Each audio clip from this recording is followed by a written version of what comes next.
Hello students, তোমাদের অনেকের confusion যে 2025-এ দাঁড়িয়ে এসবিআই পিওতে এক্স্যাক্ট স্যালারি কত, কারণ বিভিন্ন চ্যানেল বিভিন্ন রকম কথা বলছে আর তুমি কনফিউজড হচ্ছ।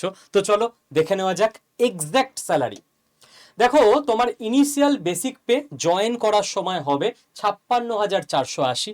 তুমি ডিএ পাবে 14,336। সরকার DA time to time change করে সেটা বাড়তে থাকবে। House rent allowance, special allowance, learning allowance ইত্যাদি করে 94,581 টাকা তোমার গ্রস স্যালারি হবে। তার থেকে কাটা যাবে 9,617 টাকা। তুমি হাতে বা ইন হ্যান্ড পাবে 84,964 টাকা।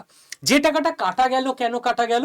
তোমার পিএফ এর টাকা, ট্যাক্সের টাকা আর ইনকাম ট্যাক্সের টাকা, টোটাল 9,617 টাকা। খেয়াল রাখবে কেন কনফিউশনটা তোমাদের তৈরি হয়।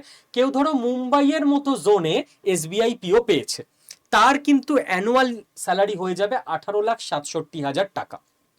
তুমি যদি একে 12 দিয়ে ভাগ করো, দেখবে মাসিক 1.5 লাখ টাকা। কেন এই পার্থক্য?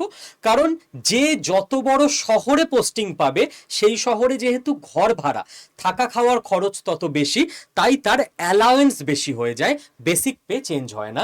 তো তুমি 80-82 থেকে শুরু করে 1.5 লাখ টাকা পর্যন্ত ফার্স্ট মান্থে জয়েন করে এসবিআই পিওতে স্যালারি পেতে পারো। তো একবার চেষ্টা করে দেখবে না? যদি 21 থেকে 30 বছরের মধ্যে তোমার বয়স হয়, আর যদি যে কোনো স্ট্রিমে তুমি জাস্ট গ্র্যাজুয়েট হও, তাহলে তুমি এসবিআই পিও পরীক্ষায় বসতে পারো। প্রত্যেক বছর পরীক্ষা হয়, স্বচ্ছভাবে রিক্রুটমেন্ট হয়। যদি চ্যালেঞ্জটা নিতে চাও যে আমি পড়াশোনা করে একবার দেখব, তাহলে এই চ্যানেলটাকে সাবস্ক্রাইব করে নাও। আর 2 নাম্বার, এই নাম্বারে হোয়াটসঅ্যাপে জাস্ট একটা হাই লিখে পাঠাও, তোমার কাছে দুখানা গ্রুপের লিংক চলে যাবে, ব্যাংকিংয়ের আর রেলের।